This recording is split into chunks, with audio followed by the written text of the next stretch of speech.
浜田忠夫さん、当時17歳。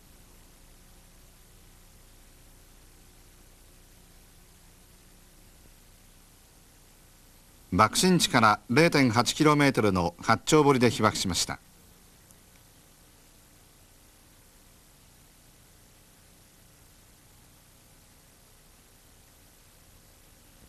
旧制広島高等学校の1年生だった浜田さんは、学徒動員のため船越町にあった日本製鋼で働いていました。8月6日は仕事が休みだったため、小井本町の自宅に帰ろうと乗っていた市内電車の中で被爆。幸い怪我もありませんでした。浜田さんは戦後医学の道に進みました。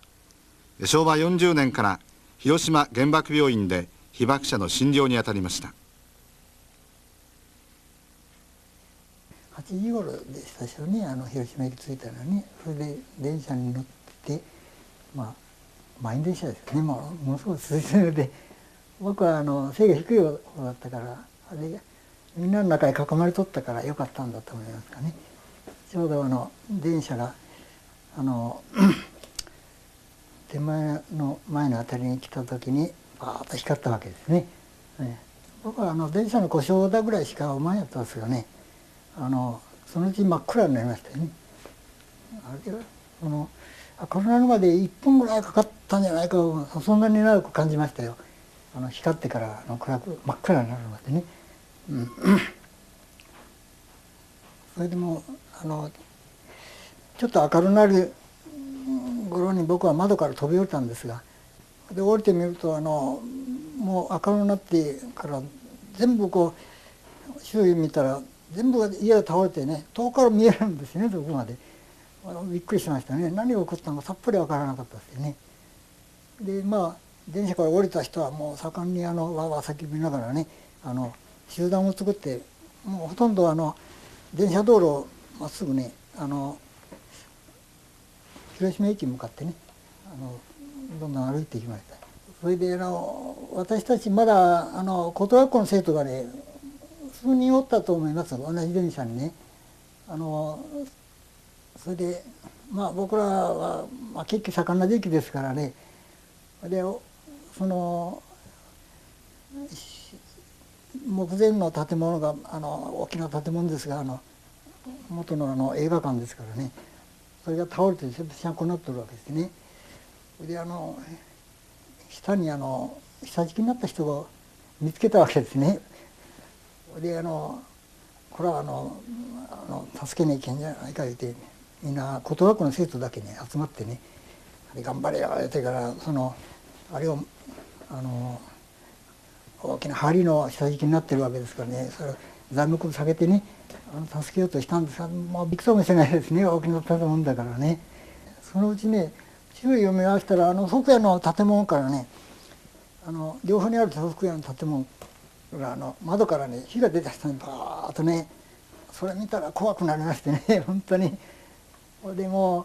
あとちりばらになったんですね。それもう怪我した人ばっかりでですね、ひどい人はもう頭がもう血だらけになってね、でもこの骨が出とるわけですね。それで血だらけになっててね、本当に倒れてる人もおるしね。だから爆風を受けてボ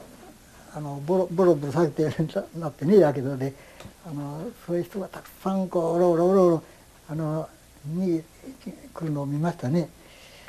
で僕が東連兵に着いた時に亀戸町から逃げてきたね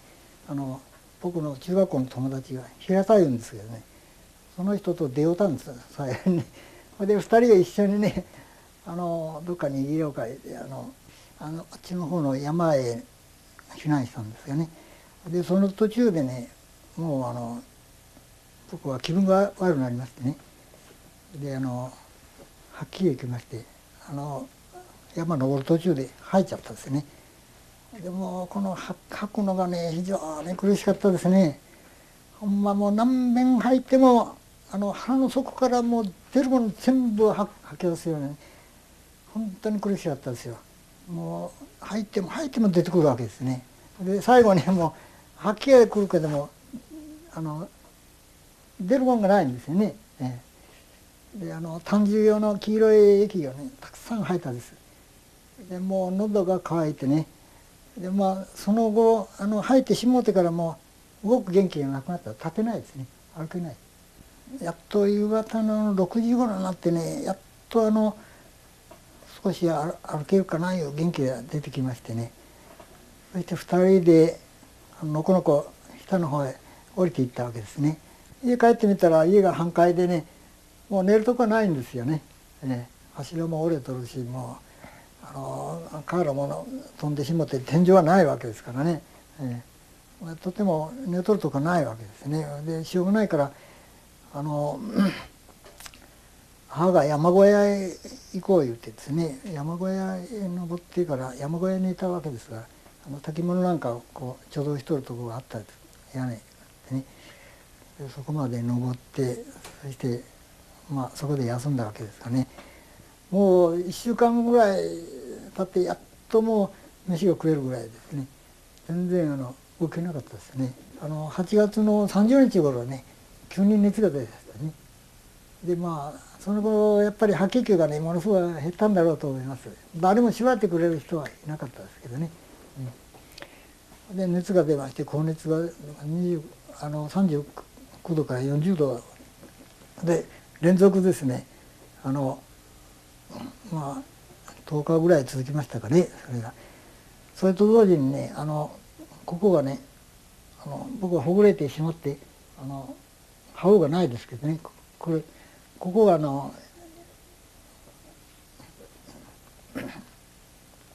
歯銀が腐っていくんですよ。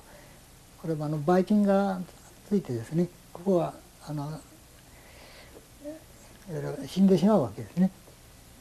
それでここ潰瘍できましてね、ほぐれて、これがねものすごい痛かったですね。ちょっと僕が良かったのは軍医さんがおられましてね、僕の母の里にね暁部隊におられた軍医さんがおられまして、その人が時々来て見てくれました、その時ですね。でビタミンの注射ぐらいしかなかったですけど、ビタミンは少し持ってられてね、その注射をしてくれたんですが、それが良かったかどうか知りませんけどね、幸いに助かりました。今日死ぬか明日死ぬかとその先生も家族には言ってました。ずっとねとったんですけど、やっぱりこれはねアメリカが最初に落としたんですけどね、これはやっぱり歴史が長く経ってみないとどういう結果になるか分かりませんけどね、これは人間の英知を悪用した一番最初の例だと思いますよね。最も残酷なね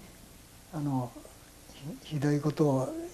されたんじゃないかと思います。しかも科学者は人間の幸福のために科学をするんですよね。